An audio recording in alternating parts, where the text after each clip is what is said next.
I don't know what took me so long to do this video, but I'm doing it now. I'm talking about the best websites to use when you're looking to buy a house. So I'm only going to talk about 3 websites: Realtor.com, Zillow, and Trulia. Redfin and all these hot pads and all this other stuff I would throw into the same category as alternative sites, but Zillow, Trulia, and Realtor.com are all the big ones. Zillow and Trulia make my head explode sometimes. They're not really that bad, but it is annoying because I have clients that constantly send me listings from those 2 websites and the information is outdated. The house is sold maybe a year ago, 6 months, a couple weeks ago, or the contact information is wrong, or the square footage is wrong. There's a lot of inaccurate information on both of those websites. The big killer is the foreclosure thing. Everyone's looking for a foreclosure, but you have to understand what that means on Zillow and Trulia. There's the red foreclosure, or it could say bank-owned property. Those are for sale.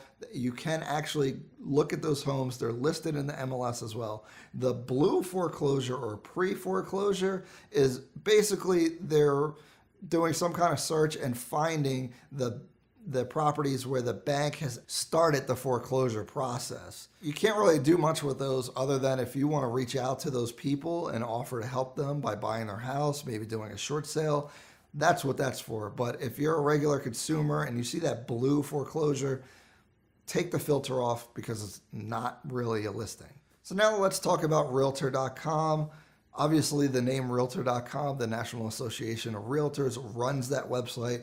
I'm a part of that organization. Basically, if you're an agent, you kind of have to be. I really don't care if you use a website or not.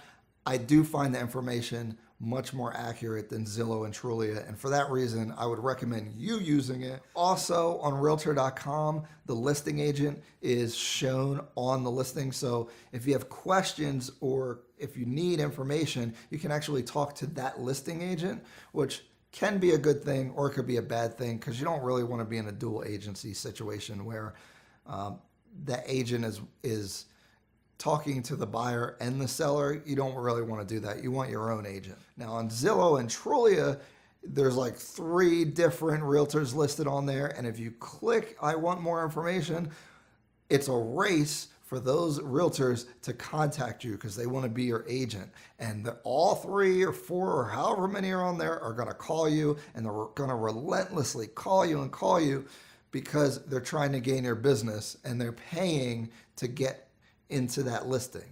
So be wary of that too. It's not a big deal, but if you don't want a whole bunch of phone calls, don't click ask for more information because they will hound you. That's just kind of the job. So again, if you like Zillow and Trulia and you like the interface and how it looks and you're familiar with it, keep using it. Just watch out for the foreclosure thing, the colors of the listings, and also keep in mind that maybe the information is a little outdated, but it's really not that big of a deal. If you don't really care which website you use, you should definitely use Realtor.com. It's more accurate, it's more up to date, and that's really what you need.